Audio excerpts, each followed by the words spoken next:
My name is John Hilton, Senior Editor for Insurance Newsnet, and we are talking today with Bryan Hodgens, the newly appointed Senior Vice President and Head of Research for LIMRA and LOMA. Welcome, Bryan. Hey, John, nice to be here. Thanks for having me. Sure, absolutely. And Bryan, now you're in this new position. You're going to be taking over all of LIMRA, LOMA's 80 researchers. I had no idea you were that big, but you guys are doing a lot of things. So just tell us about what you're doing and your plans to maybe shake that up. Okay. Well, first of all, thanks again for having me. You know, uh, the role that I'm in now, I'm now the head of research for LIMRA, as you alluded to, and just to step back for a second, I joined LIMRA in 2022, and I came into the organization, and I've been leading the life, annuity, and distribution research teams for the last 2.5 years. And Allison Salka, who's been formerly the head of research for LIMRA for well over a decade, she decided to step down at the beginning of this year. And I was honored just to be considered to lead the research program and going forward. So that's the role I'm in now. When I think about LIMRA and our research program, it's a really unique proposition to our members. We provide a lot of in-depth research for the industry. We've become over the years sort of the go-to resource for industry knowledge. We're continuing to evolve, and it's not so much to me about the change so much in my new role of what we might be doing, but more of just kind of the evolving of what we've been doing for over time or over a few years.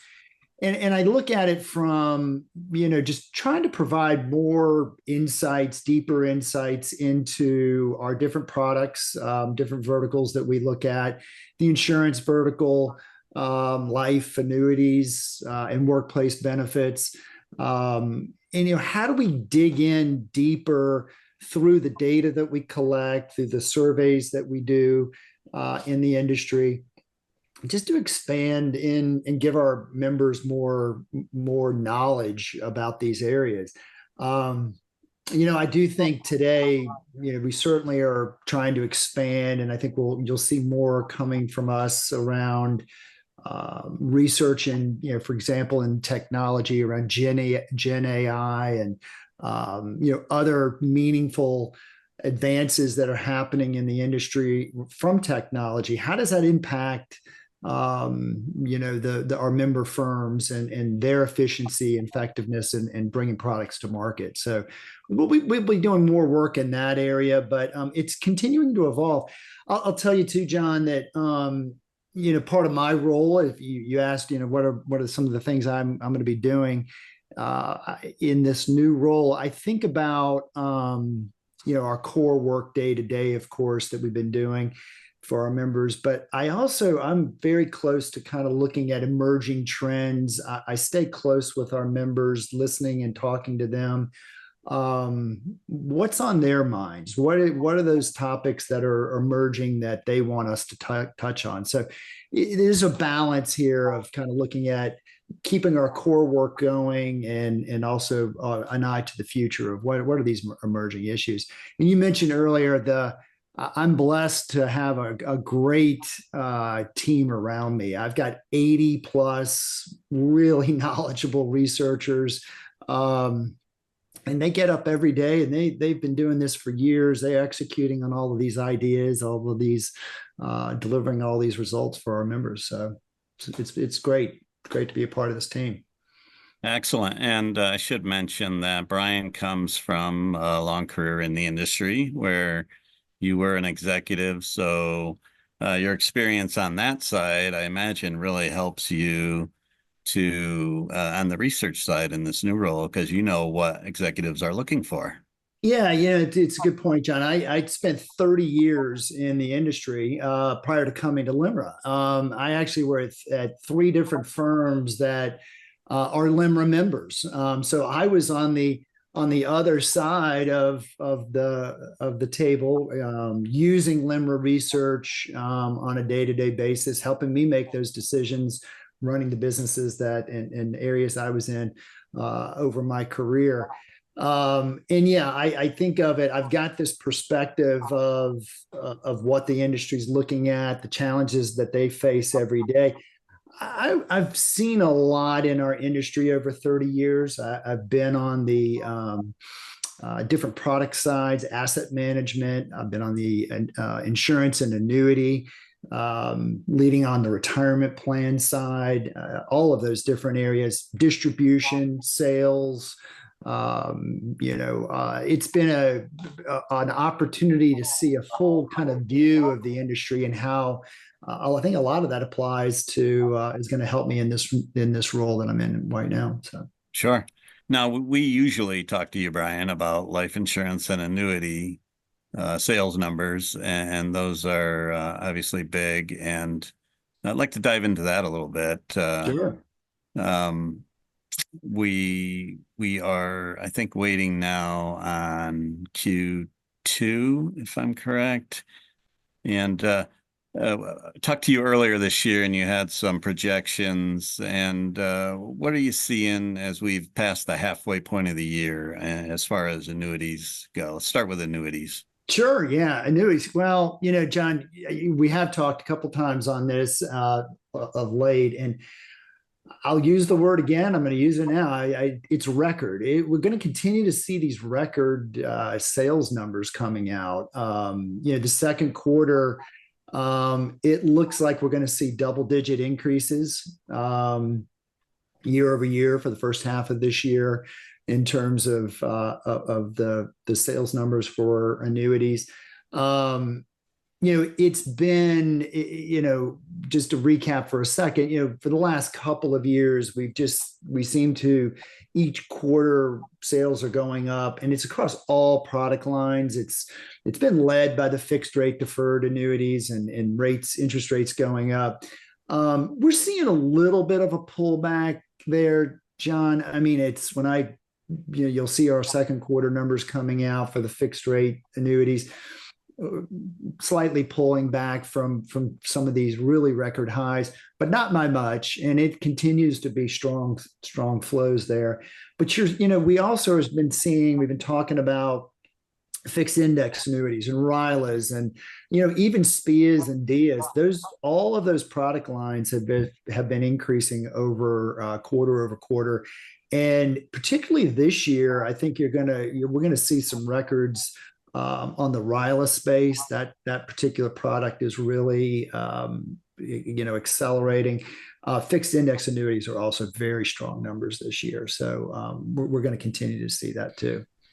I think I did see last week the odds of a Fed doing an interest rate cut at 92% in September. So starting to look like it's going to happen finally, a long-awaited interest rate change.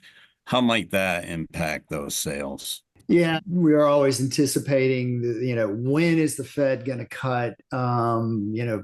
We've talked about, you and I've talked about, we thought at this point, midpoint of the year, we would have already seen a couple of interest rate cuts this year, and we obviously didn't. But now you're right. I think the things seem to be lining up. We might see a cut in September.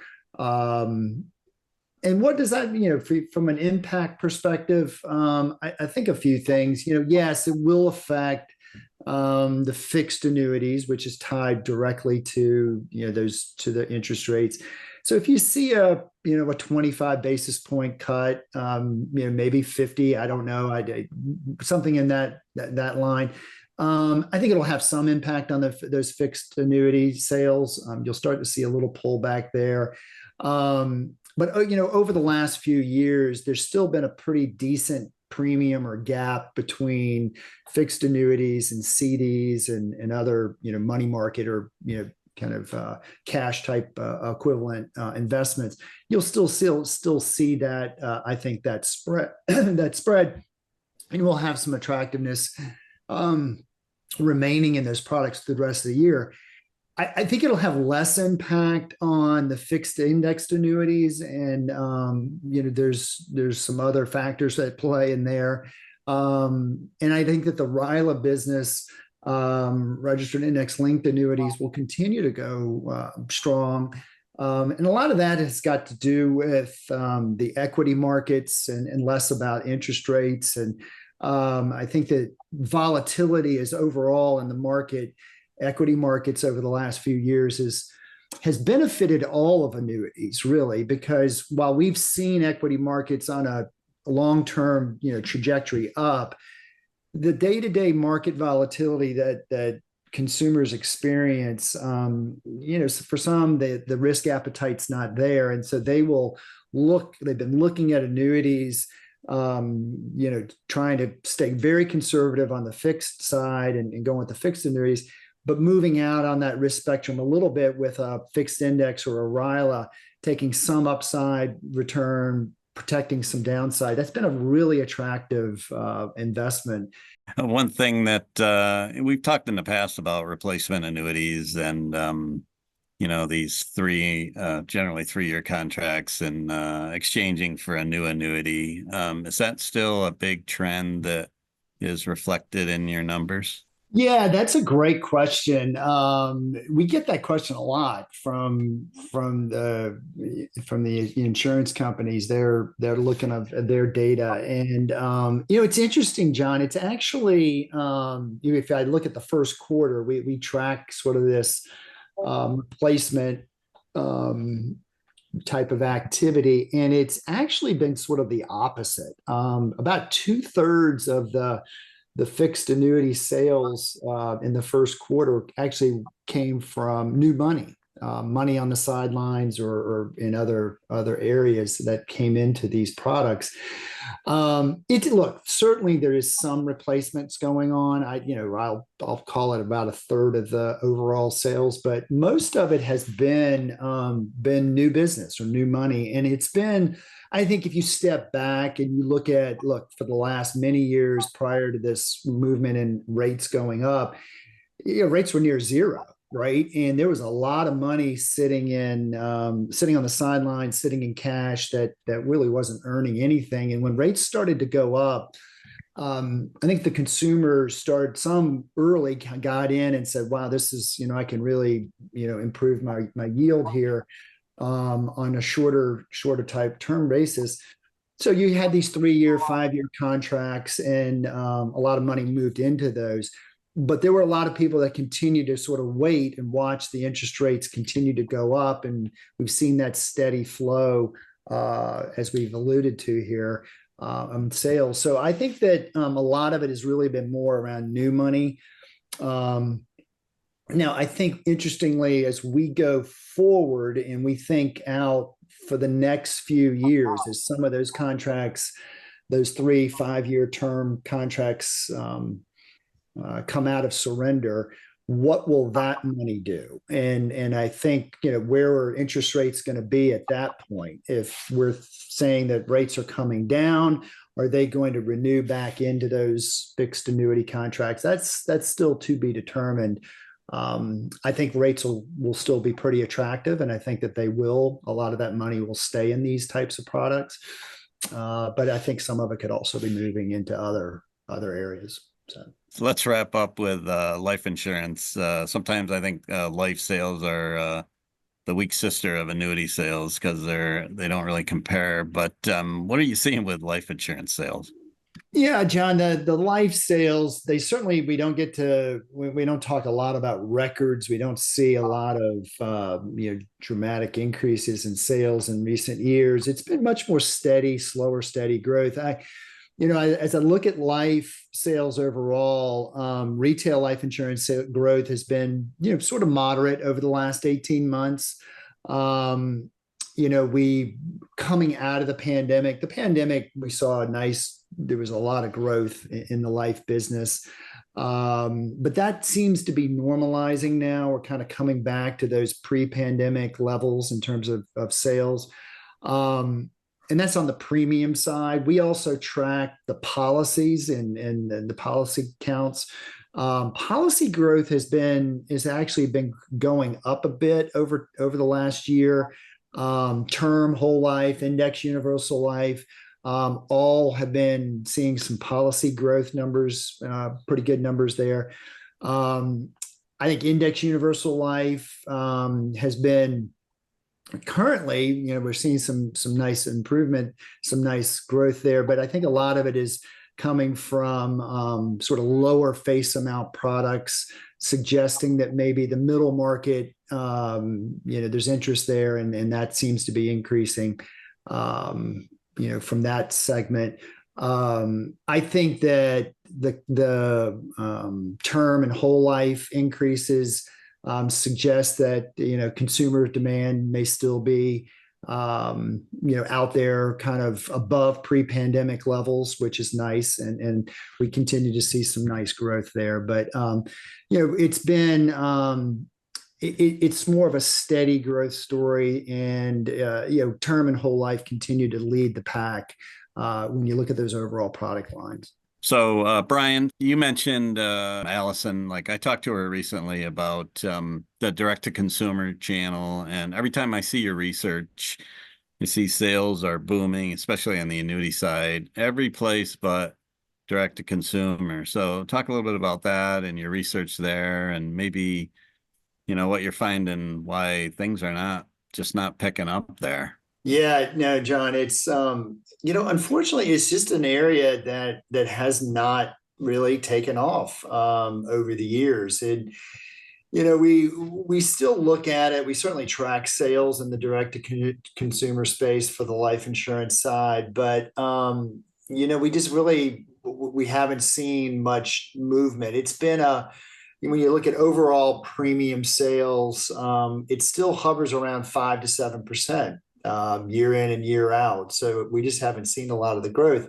Our research suggests that, initially the convenience of buying online sounds attractive. And when you put it into practice, though, and people think about the purchase, it's an important decision. And what we find, our research shows, is that an algorithm giving a recommendation for insurance, they really want to speak to an expert. They want to speak to an agent. They want to think about how it customizes this buying of insurance to them personally. And I think it kind of goes back to with consumers, their biggest obstacles we find when buying life insurance is due to the lack of knowledge about it, misconceptions about it. So again, we've over the years, and we'll continue to do it, but we'll look at the research, and it says that customers or consumers are not confident in their insurance knowledge, and a lot of the uninsured, underinsured say they just don't know how much they need, which often leads to procrastination, and that's why they turn to an agent. So we see a lot of movement toward digital transformation of getting information out on the, digitally and out on the web, direct to the consumer. They'll do a little bit of fact finding in that regard, but when it comes to the actual purchase, they're turning back to the agent. And as a result, we just don't see a lot of result. We don't see a lot of movement in the direct to consumer space. So, Okay, Bryan.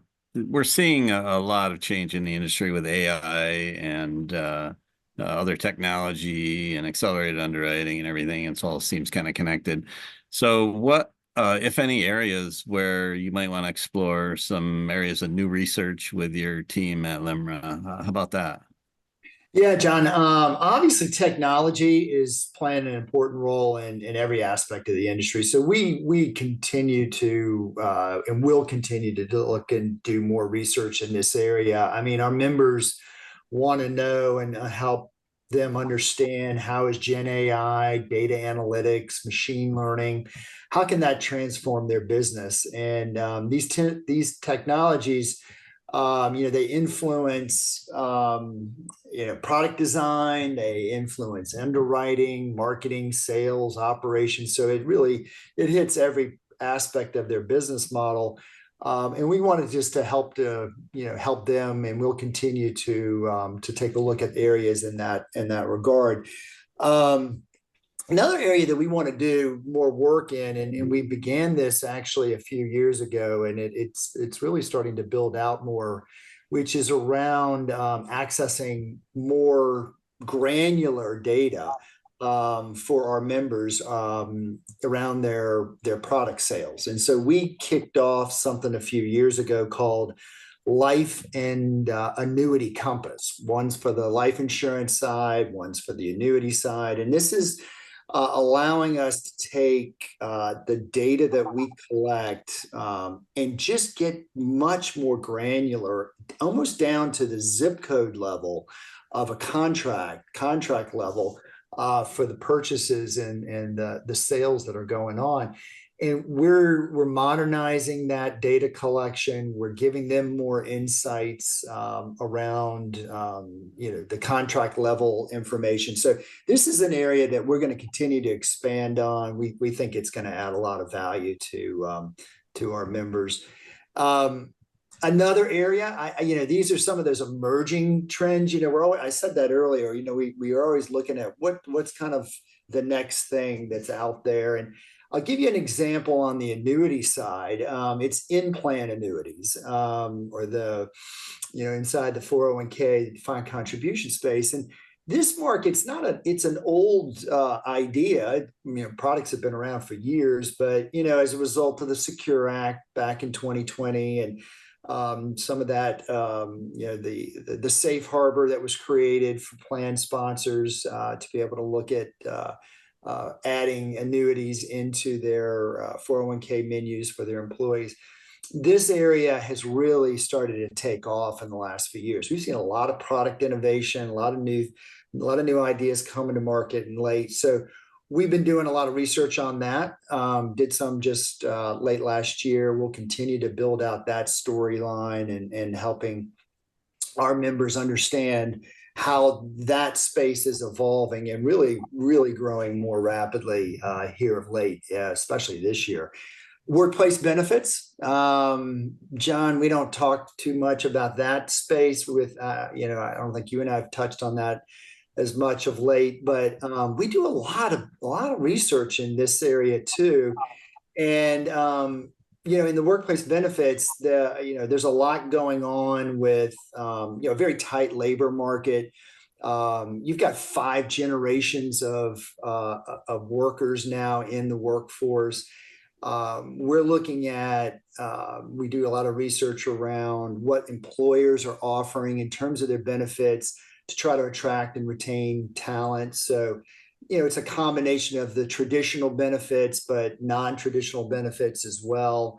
We're looking at those. We're looking at understanding what employees rather, what they're requesting and what they're looking for in their benefits package in the workplace. So we're taking sort of a 360 approach to this.